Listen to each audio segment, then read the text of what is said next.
boyfriend, girlfriend, and money. And I wanted to know, D, what was the first point where you had to connect the two? Never. You are horrible. Life works really well when there's a yin and a yang, and when there's spending and there's saving. And actually, this is something I'm quite grateful for. There's no separation in our relationship about, oh, this is my money, this is your money. It's our money.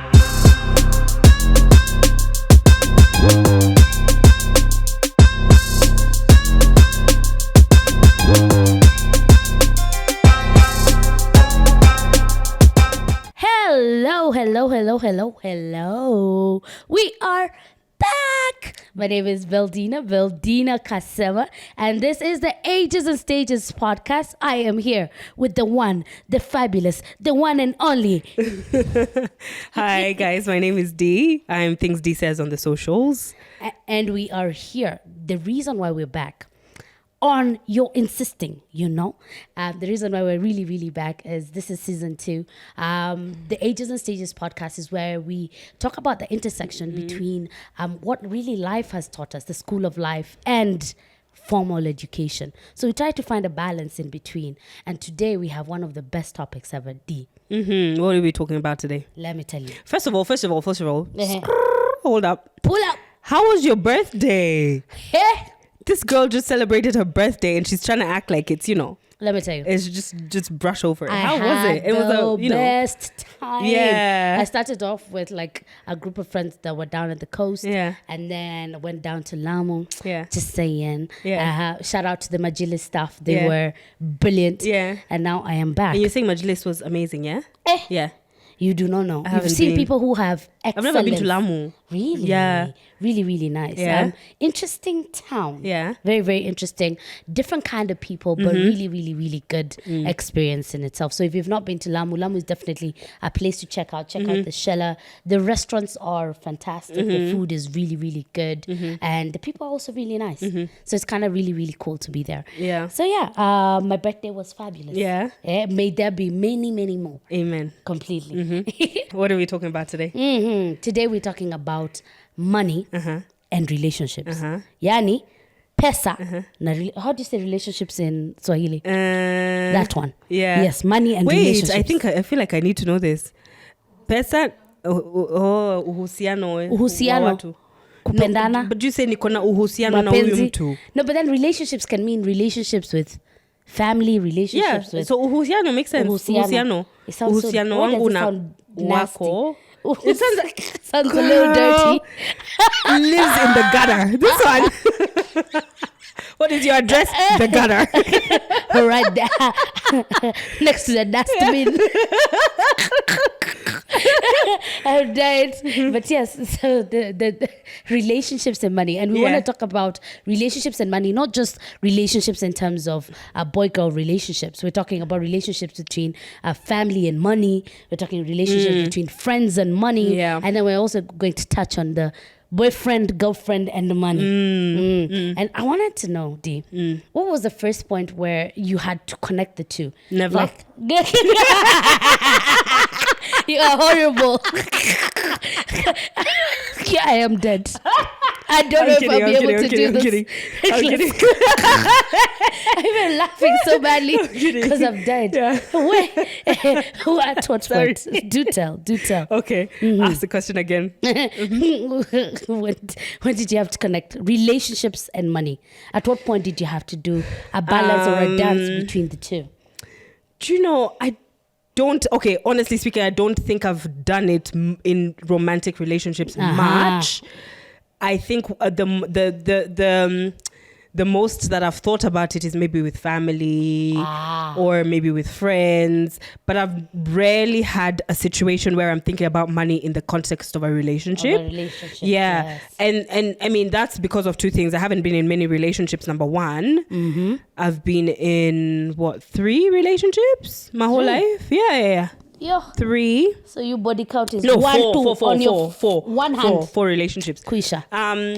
But yeah, and in all of those relationships, I think, now I'm in a marriage, so it's not, it's different. It's a different conversation. It's a different conversation now because it's, it's our money now, it's not my money. Yeah, there's no together. separation of, and actually this is something I'm quite grateful for. There's no separation in our relationship about, oh, this is my money, this is your money. It's our money. So when we both have, we have money together, right? Wow. I like if that. you have money, we have money. But in a relationship, I've never ever had that. I've never had issues with relationships and money. I've had one situation where a man borrowed money from me, but while he was hitting on me. Oh. No, we're not even in a relationship. Ati, I like you, so send me some 10,000 to my fare. to my chakula. And I was like, huh? What did you say? Dad, I was like, huh? I was like, what do you mean? I mean, and that really, for me, was like, I don't know how I feel about this. It put me off because we're not even at the stage where we even know whether we're going to be together or not. I know what you mean. And it was a situation where I could tell it wasn't a one-off. You can tell if someone is in a tough spot and it's like, yeah, let me get some money to do this. No, it was one of those situations where I could tell if I opened this door, it would forever. Yeah. So I actually, I've never been in a situation where in a romantic relationship, I'm thinking about money, but then also building.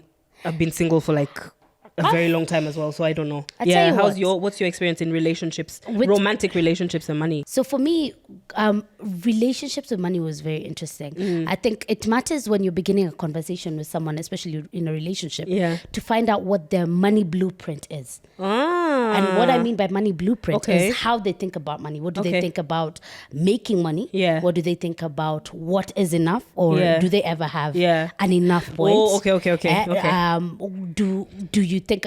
What do you think about savings? What do you think about investment? What does that really look like? Because if you don't quite focus and figure that out, it ends up being a whole mess. You're always wondering why both of you are fighting or struggling with something. Now, before I actually figured out that this was a conversation I needed to have, I grew up, my money blueprint works like this. I've grown up with parents who insisted on independence, insisted. And it didn't matter if it was a girl or a boy, you had to make your own money. And my mom used to have this comment where she used to equate a lot of people giving you money with control. And I'm not much good with control. And because I always wanted my independence, then initially and continuously, all I wanted to do was make my own money. So I started working pretty early in my life and making money and figuring out what I wanted to do. And I read everything on this earth. Let me tell you, if there's someone who's read books on money, sideways, frontways, I'm always on. If you always find within my books, there'll be something about investment or something, because I wanted to figure it out for myself.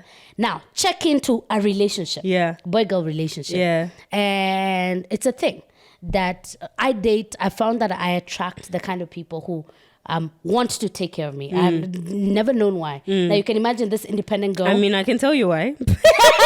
I've got baby girl energy. I see that.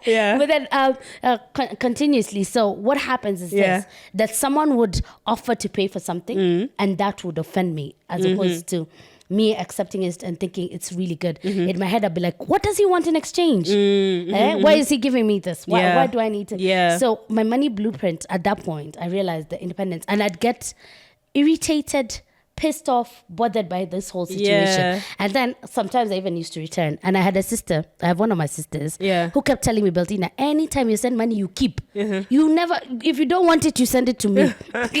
So older sisters, shout out to you, baby girl. But then so continuously I've had to deal with that kind of mindset, knowing where a man comes in terms of wanting to provide and doing that, and then finding a balance with what I like as my independence and the things I want myself. I find I even use I used to use it as blackmail. Let me tell you how. That if you're a person who likes to provide for me, and of course I don't want your money, stay with it. I will return every cent. That's a punishment. Everything you ever bought, even the shoes you bought, I will return. And then it became a whole thing. But then you see, it doesn't put a platform for healthy relationships. So quite interesting in terms of how I've thought of money then. So now that you're in a marriage, at what point do you get to start talking about money in terms of our money? I can see that conversation being had. actually, now that you've talked about money blueprint, it's made me think about my own blueprint. So because I've also been raised to be hyper independent, I've always known that I can take care of myself if I work, if I get money. Like I've never ever looked at a man to provide for me anything, right? So I'm one of those people. In fact, if I'm jobless or whatever, then I'll be a monster. Like you'll be dealing with the worst version of me because I hate being in a situation where I'm depending on somebody else financially in my adult age.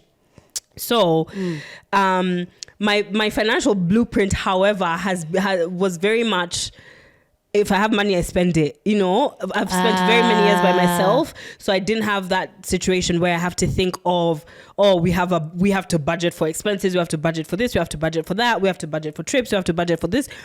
I always, you know, if I want to take a trip, I just took it. If there was money in the account, I went out. If there was money in the account, I went out to dinner. I bought my friends gifts, whatever. Like, if I had money, I spent it, kind of thing. Yes, I saved and everything, but I wasn't conscious. I wasn't a conscious saver to where I would say, especially when I was single, to where I would say every single paycheck I saved. No. If I had money, I spent it, basically. That was my money blueprint for the most part. And then when I got together with my partner, he's very good with money in terms of he's frugal. He knows, you know, he'll budget, like he'll literally budget down to the last shilling or the last dollar. Shout out like, to such partners. He knows, you know, exactly what's going in, you know, he knows exactly what's coming in, what's going out.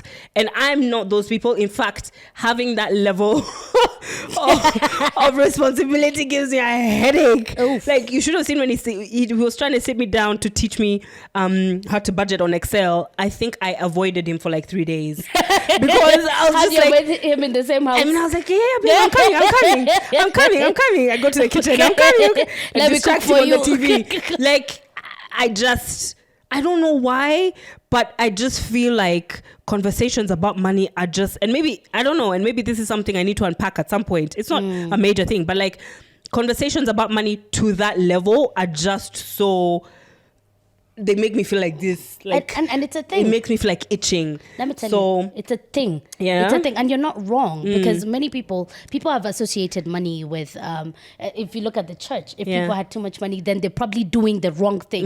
So they give it so much power and everything. So people avoid money when people look at the blueprints. There are people who legitly avoid having any kind of money. They want to remove it completely, so it never makes them evil. It never makes them the opposite of an abundance mindset. Yeah, and it is a mindset. The blueprint, when you discover what is in the background of why you say spend so much or avoid that conversation, is when you start figuring out, you're like, oh, this is how I think about money. And I think, so for me that was important because I had to learn that now that I'm in a relationship, I'm not by myself. Wow. I have to be considerate of how I'm spending our money, you see?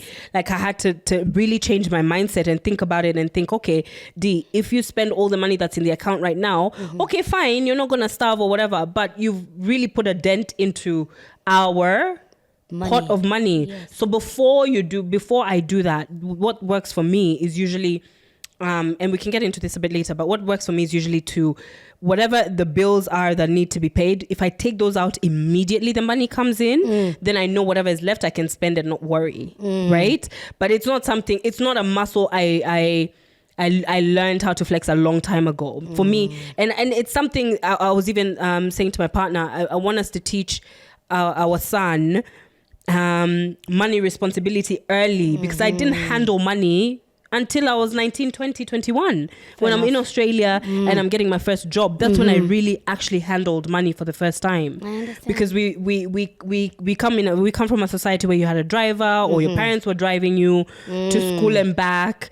On the weekends, unless you're going to church, where are you going? Like I'm not really handling money. So I'm not budgeting. I'm not realizing, if you finish your money, you can't go to the salon because you have no money left. Do you know what I mean? Yeah. I learned that the hard way, from getting my salary and not knowing what to do with it, like spending it all, or going back to broke. Like all of these habits I picked up too late in life, in my opinion. And that's why I'm usually thinking, like I want to teach my son early what it means. Like I want him to get a job as a teenager so he can understand what it means to work for your own money, make your own money, spend and finish your own money, so you can feel you feel the pain of, oh, okay, so when the electricity is on, it's not magic. Someone has paid for it to be on. That's true. Yeah. That's very And those true. are things you take for granted, because when you grow up and the lights are always on, you always have water, you always have food. Yeah. You never think where it's coming from until the day you have your own bills, and then you're like, yo, how did mom and dad? Then you remember when mom was saying, Hamjazi Mastima, His socket's gone. I remember. Okay. That's true. So, so for you in romantic relationships, have you ever had like fights about money? I've not quite had fights about money, only because for me, I have one rule, and I'll back it up even before the romantic relationships, even with friendships. We've had friendships where people talk about money, and inevitably someone needs something and they ask their friends and everything. And someone taught me something very interesting, like earlier on in life, because I made money quite young, when I was quite much younger, like more money than I could use at that point, because I was living at home. So I used to have aunties who'd call me to ask for money for school fees from a whole 21-year-old. And I would be feeling so black guilty. tax. I'm telling you, guilty that I have a cousin who's not going to school, and I have all this. So I used to just send everything until my mom is interestingly very good with money. So one of the things that she did, first of all, she called all those aunties. She told them if they needed money from me, they called her. So I wasn't allowed to do that. But then the other thing was, she immediately realized that there was a loophole there was something missing. Yeah. So we opened up a joint account like that earlier on. And one of the things she used to tell me is, when someone asks for 10,000, even if you have it, she'd say, what you say is, I do not have 10, I have 5, half the amount they need. And ask them, will 5 help you? And that's what she'd say. And then she'd ask, if the money you're giving out is going to cause you trouble or leave you in trouble, then don't give it. Don't. And I thought, wow. Like, if you're going to sleep hungry because you gave everything out, it's not healthy. Yeah. And one of the things that happens is that then I moved from giving everything to not even wanting to spend a cent. And then that's also unhealthy. The people who completely say, because if you go towards the extreme, when you go towards the extreme, what happens is the day you get to spend, you spend everything because there's no balance. Life works really well when there's a yin and a yang. And when there's spending and there's saving, it works really well that way. And it's important to be able to observe these things really, really importantly. So some of these things that you learn about money, very, very interestingly, begin the conversation. And because this is something I bring up even with people I'm dating, I watch how they use money. I watch how they move with their money. And I tell them, if you continue, me and you could not agree if this is how you go ahead. Because for me, the minute money comes in, before I even do payment of anything, I say you pay yourself first. I do investment and then I pay bills. And then what remains is what I even have a budget for fun. Like within the budget in itself. So what happens then is that eventually my goal is to be able to have assets that pay me more than how much I earn from my salary. So it's very important for me that my investment portfolio at the moment keeps extending and grows very, very well. I do not want to find myself in a place where I do not have a salary yet, and I also do not have an ability to pay for my bills. Man, that's a place that worries me completely. That is the ghetto. That is the ghetto. And like for me, my brokest years were when I was in Australia at some point when I was a student. Talk about money and friendships. I think, again, I've been so lucky because the kind of friends I had, we showed up for each other in a way that was, now looking back, extraordinary. I thought that was normal. But now looking back was extraordinary because I had the kind of friends who would be like, oh, you know, you don't have money, come, we're doing shopping, grocery shopping for you, or we're putting petrol in your car, and vice versa. Like, those are like, oh, I'm getting your bus ticket to last you the week, or to last your month. Do you know what I mean? Those are the kind of friendships, relationships I've had with my friends and money. So I remember I was like the brokest I ever was as a student. And I'm in Australia. Of course, my family is in Kenya. Oof. I don't have money. I've quit uni, so I'm in bad terms with my parents. and I never struggled. I never felt the pinch of not having money. I never went one single day and missed a meal. Never, ever. Like we ate lavish. We lived lavish, and it's because we had literally like almost the same experience I have in my relationship, which is if I have, we have. You know what I mean? So it was a situation where if all the friends are going out and one of us is broke, we're paying for that broke person to come out. Yeah. If we're going somewhere that requires an outfit, we're buying you an outfit. So you're not going to look shabby. That's the kind of friends, that's the kind of relationships I had. So I thought that was the norm. Gosh. I actually thought that was the norm. I thought that was normal. You've been lucky, love. Yeah. You've been lucky. I actually thought that was normal. And I think it's a beautiful thing when you have friends like that. I've had people who I know if they have money, we have money. Yeah. And it's how we used to do it. Like when you're broke, especially in uni. In uni you can be broke. You can be broke mpaka you're feeling it to your core. Yeah. Like you hauna mbele wala nyuma. And war unto you if you're in a different country. Yeah, I told you. When just after I finished law school, was it after I finished law school? No, when I finished my media degree, me and one of my closest girls, we went to Bali, which is Indonesia, with $400 between us. $400 to be young and free. If we had champagne right now, cheers, yo. And we had the best time. Amen to such trips. Do you know what I mean? So I never felt that because I didn't. Of course, you feel like, oh man, this sucks. Like I don't want to depend on other people. But what I also knew for sure is that those people, whenever they need me, I'll show up for them. And you know how life is. Life is always ups and downs. Yeah. Yes, it is. So whenever I was up and someone else was down, I was like, yeah, no, it's my turn to show up for them. So I was never in a situation where I was like, oh, I have friends who are taking the piss or friends who don't. Advantage. Yeah. I never ever. I can't even remember one single incident where I thought, this person is taking the piss. I always felt like we really, really supported and came through for each other. And same thing in my relationship right now. It's the same feeling of if I have, we have. I've never felt like if you have, I have as well. I've never felt anything different. And I think in that sense, that's the right kind of balance. I think. Yeah. I think where it can get tricky is where family is involved. Like what you're saying, like an auntie calling you. Of course, I've had that. Like living abroad, you come home on holiday and people think you have the money in the world. You're carrying dollars. They think you sweat gold coins. And I'm like, do you understand I'm a struggling student? Do you understand that? It took everything to arrive back. Yeah. But I get that. I think in my whole grown age when I've been broke, the time I've been broke, right before COVID, remember I was running the skincare business and then it took a dip. And until then, I always had money to move around and do things. Remember the independent person? Yeah. I just moved out of home. My parents were proud that I was a girl living alone, figuring it out and everything. Of course, there were days we'd go with no food. I remember I was living right next to my best friend. I remember there's a time when we'd moved out during this period. And there are times where we'd go with no food because you spent all your money out and it's time to pay. Indomie? No, we had Indo Mie. We always had Indo Mie. And that became our staple food. Shout out to my best friend, man.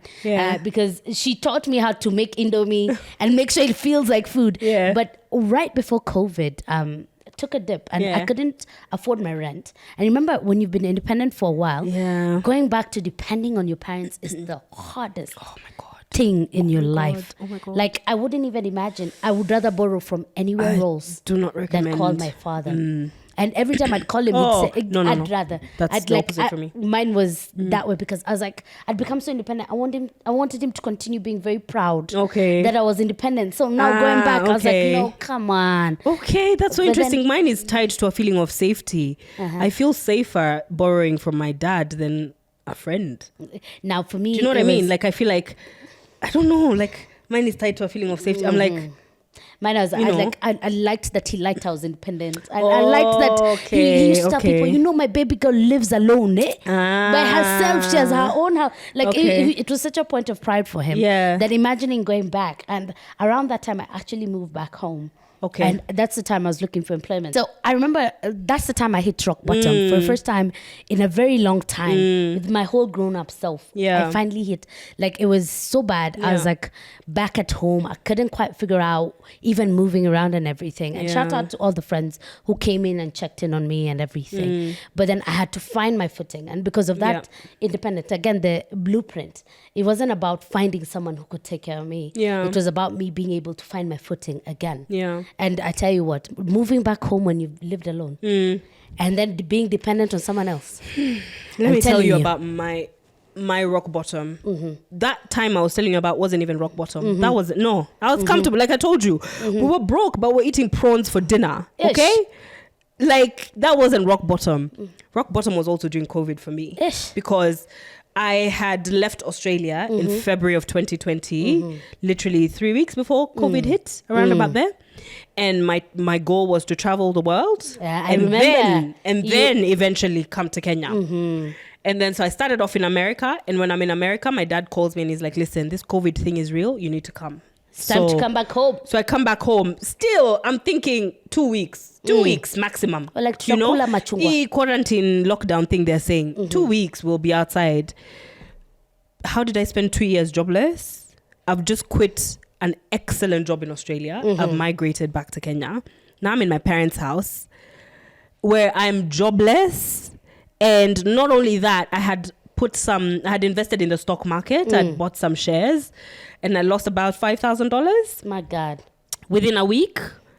And I mean, now in hindsight, had I left that money in there, ningekuwa nashikika kweli. I'd be rich because I didn't think, we were not seeing the end of COVID. So at that point, when I'm liquidating, I lost $5,000.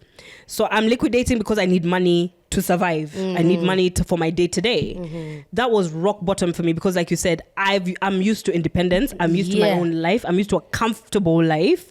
Now I have to think, do I have money? Do I have enough money to buy a coffee if I go out with my friend?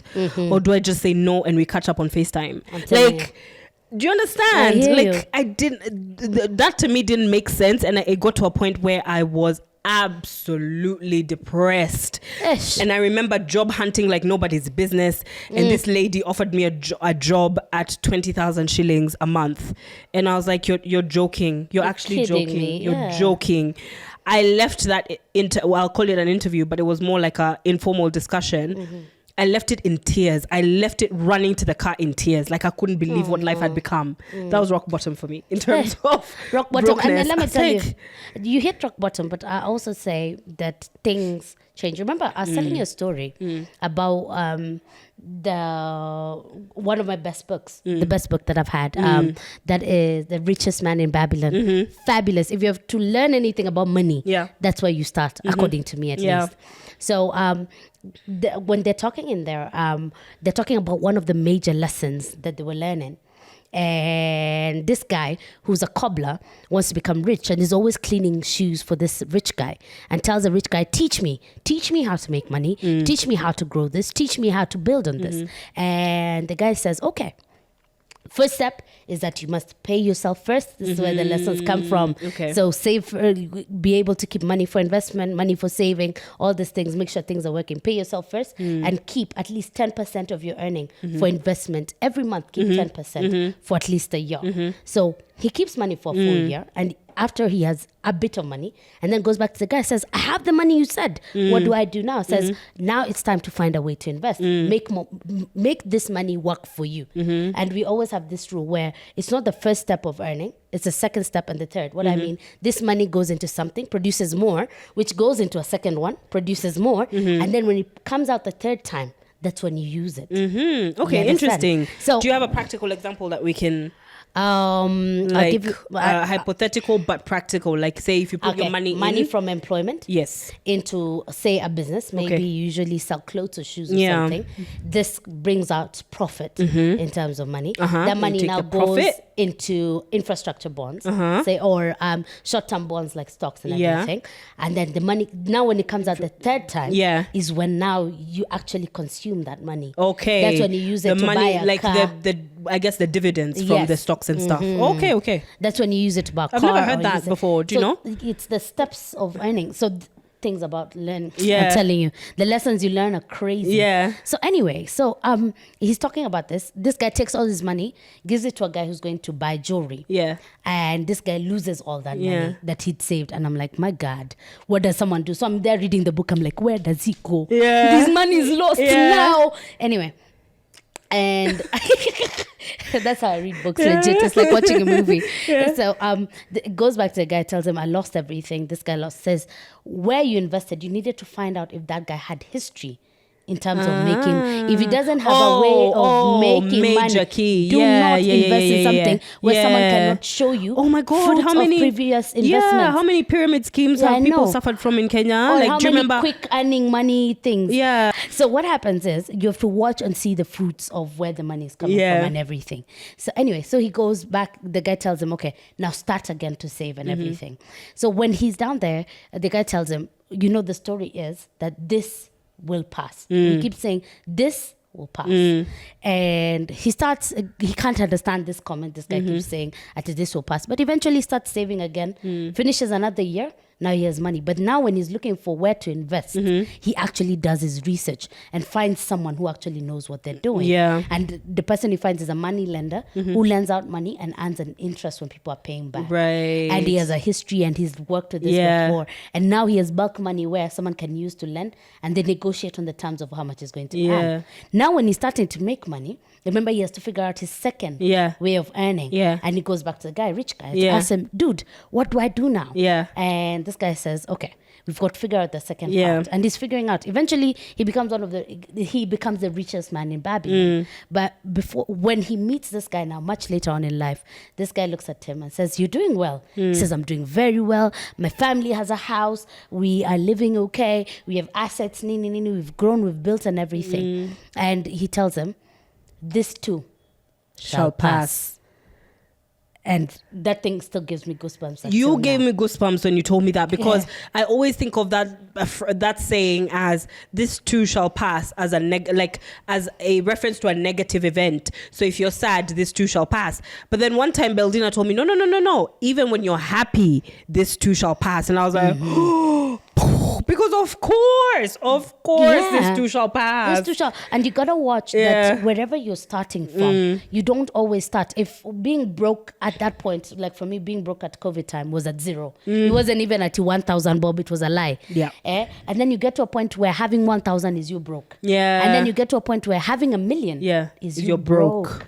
And the people right now, if they have 100 million in their account, they're broke. So what happens is you make sure that the next time you hit, because this too shall pass. The next time you hit that kind of rock bottom, you are prepared. Cushion yourself. You are prepared. You are not broke to the point of zero.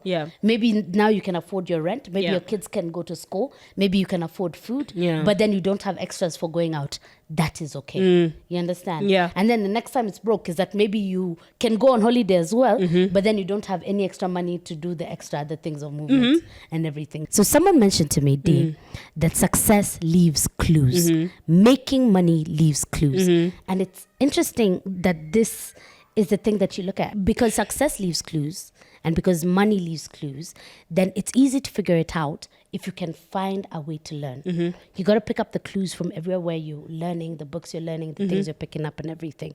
And this is the thing about money blueprints, being able to figure out what is it that you're talking about, where does your money ideas, how you use money. There are people. Your blueprint, like you said. Because I think it's like anything else in life, right? Like it's like relationship blueprint or trauma blueprint. You learn from what you see. You see. And again, another thing, do you know another thing I was telling my partner some time ago is now that I'm an adult and I know, the cost of things, I know the cost of electricity, I know the cost of this.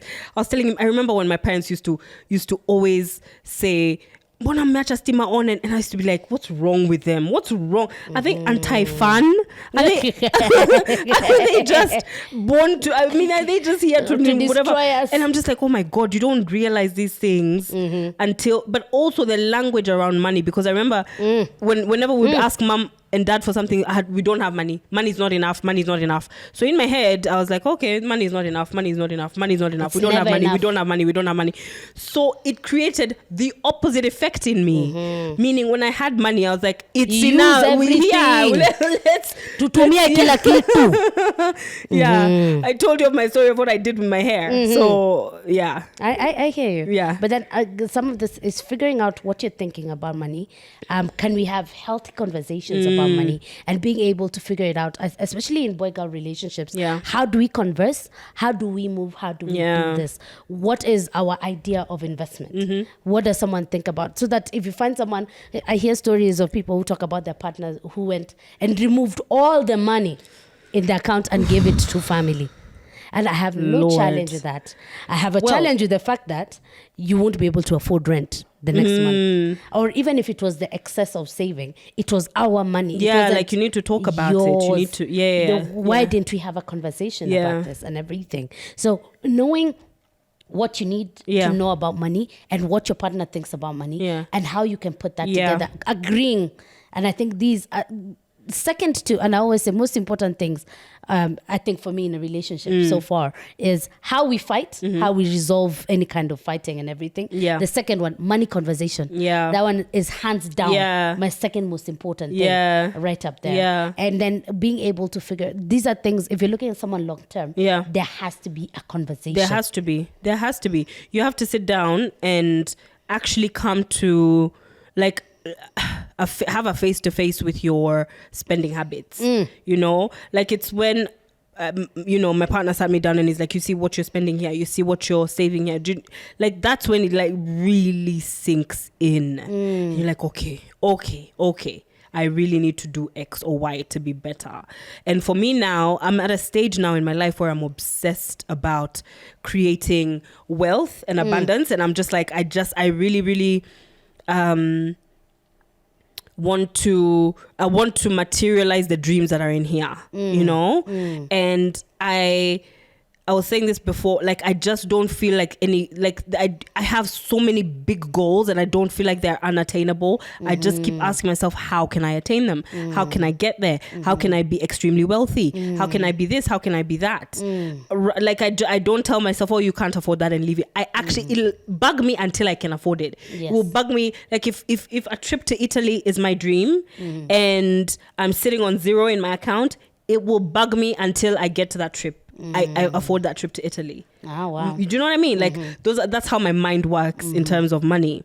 And now I want to be smarter in terms of like investments, learning the money market, learning what works, what doesn't work, what's safe, what's not, what can I bet, what can I be bold with in terms of investment and be happy to lose maybe a little bit to gain more in the future. Those kinds of things. Those are the kinds of things I want to learn more. Yeah. And I like that because I know one of the questions I get with a lot of people, they ask me, okay, Baldina, you talk about blueprints, but how do I change my blueprint? How do I work on it? And it's, as you said, Dee, it's about learning. I think, and I always say this about fear. When I'm afraid of something, I always ask myself, what is it that I don't know? And where can I get the information so that this fear, I use the fear as a measure so that I can reduce this fear and have the boldness to go into something. And I think that the ability to do some of these things, like invest, make money, and be able to try out things, comes from one, understanding, but two, I think everyone's different. So you might be looking at someone who likes to trade, because I have a lot of friends of mine who love to trade. I am possibly averse to trading. My God, I could not do it. It gives me too much anxiety. It's like watching football where I cannot control anything. And because of that, then I do not have the courage to go into some of this trading investment things. However, there are people who it works really well for them. So it's figuring out what will work for you as well. And also, if I can add to that, is also, if you're not getting professional advice and you're doing this on your own, do it with money that you're comfortable losing. Yeah. Like, always. Yeah. If you're willing to gamble 10K and you're like, okay, if this 10K goes, I can still eat, I can still pay my bills, then that's fine. You can play around in the stock market or whatever, trading, and you still have your bills paid, you still have food on the table. But if that 10K is what you're relying on to live, please don't go and believe snake oil merchants who try and sell you, oh, you're gonna triple your money overnight. No, like honestly, like I've heard of a lot of people who've been scammed. I lost money in the stock market that I invested myself. Like I chose the stocks to invest in and whatever. And like I said, in hindsight, had I left that money in there, I didn't know when COVID, do you know what I mean? I didn't know when I liquidated too early, but also I was broke at the time. And that was a different situation. It's not a situation where someone has told me I can quadruple your money. That's and true. I trust them. And then I'm left, I've emptied my life savings like a lot of people have in this country. And then someone ends up completely flatlining you, Sure. So I would say if you're trading and you're doing things like that without financial knowledge or advice, do it with money that you're comfortable losing. That's true. That's very true. I couldn't even have said it better, because it's important to be keen on making sure that still you can be able to sustain yourself, and that it doesn't take you away. And at the end of the day as well, comfortable losing, I want to add on something there. For me, investment and money conversations need to be long-term. Oh, yeah. I have found that the minute you're talking about investments long-term, if you're talking about money, there's someone who was mentioning today that the people they've seen, it's a book, it's called The Baby Millionaire or something like that. The people they've seen who've built money long-term, built money, usually it's a long-term plan. It's taken them between 10 to 17 years to be able to amass money enough for them to be millionaires. And he says being a millionaire is very, very, being able to check if you're a millionaire is a very simple equation. It's not, I feel like a millionaire. No, it's your assets minus your liabilities. Let me explain. Assets are the things that bring in money. Liabilities are the things that remove money. When you remove both of those, your net worth equals net worth. If that's $1 million, then you're a millionaire. And sometimes your liabilities are people. I have died. They have a pulse and a heartbeat. Let me tell you. I'm trying, but I cannot do this. So, your assets, what's bringing in money? Your liabilities, the things that are removing money, equals your net worth. And your net worth is now what you can talk about. If it's not $1 million, you're not a millionaire. Stop saying that I feel like a millionaire. No, if it's not 100,000, you're not in the 100,000. Not mathing then. If you're not a billionaire, then you're not a billionaire. But then he says the people he's seen amass that kind of wealth are people who playing the long game. You've got to play the long game. Even with investments, yes, spend money that if you lost, you wouldn't die. But then the second part is this: make sure also that you're working towards, you can work towards a short-term plan, but also have a long-term plan with this, so that always you're able to see, okay, this makes money, this. Not that you won't lose, but then even when you lose, you know exactly where you lost, how you can recover, and how you can build it back. And it works very, very well. But then these things, again, you must have conversations about relationships. I think, and I think, and not just relationships, romantic relationships, but I also find I enjoy friendships the most when I can have conversations like those, like abundance conversations, like with friends, and just be like, yo, how do we become filthy rich? How do we crack the code? How do we do this and this? How do we combine our talents, our gifts, or whatever, and make, like, do you know what I mean? Like, so I feel like beyond relationships as well, because yes, it's important in relationships as well, but even in your relationships, you have friends, and if you have friends who have maybe a scarcity mindset or a comparative mindset of always being like, always measuring up against each other, you're probably not going to advance as much if you're not having conversations about how to elevate yourselves. That's very important. So I find I enjoy friendships the most when we can have conversations about. Actually, I enjoy any kind of relationship the most when you can have conversations about, okay, you're doing this with your money. Have you tried this? I've heard about this. Oh, okay. Me, I've heard about this and this. Oh, we can invest in this. Oh, we can look into this. Those are the things I enjoy the most. And it's like our parents knew with these things. If you observe the women and the way they had chamas. I went to a wedding recently. And in the wedding, the mom and her chama gave this couple a whole estate. I'm talking houses in a compound. You heard, Mom? I'm not married yet, mama. Please.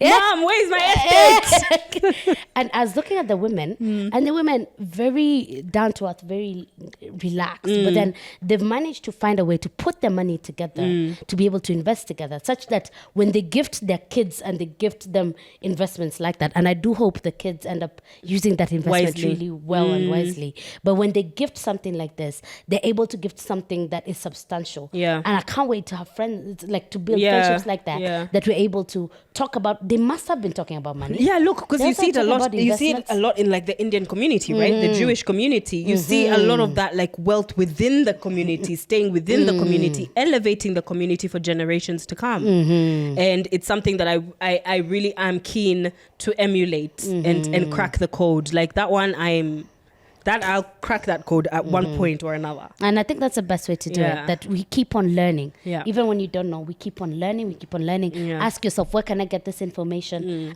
Because it leaves clues. Yeah. Find it. Yeah. Just find the clues and find people who talk about money, find people who Actually, are maybe good we should have for someone, certain. some professionals at some point on here. Yeah. I have an idea of someone who really advises me, especially with stock. Yeah, So, okay. if only I can get him to dumb down the. Usually, Yeah. I have to say subtext. Yeah. Actually, this means what? Okay. And this other one, so Yeah. he has to do layman's terms. But he's very, very good. Okay. So we should have someone on here, and we will. We Yeah. promise to bring on someone Yeah. who will talk money, investment, portfolios, and what you could start with and what you could build on, and where do you start? Yeah. Where it's not how do you build short-term plan, a long-term plan, even for yourself. If you are in a relationship, how do you begin that conversation with your Yeah. partner, and where do you go with that? Yeah. But very, very exciting. Otherwise, this has been the Ages and Stages podcast, KE. You can find us on all platforms, I'm telling you. If you're looking for us on YouTube, you'll find us. Yeah. If you're looking for us on all these podcast platforms, you'll find us. If you're Correct. looking for us, even if you follow us on Instagram, Tukoko, very, very well. Please. TikTok, threads, all of that. All of them. Yeah. Tupo. Yeah. Tupo ndani. Yeah. Yes, please follow us, and please like this episode if it speaks to you, or Yeah. if you have a comment on it as well. Please leave us any kind of comment down there. Tell us about your portfolios. How you Yeah. built your portfolios before?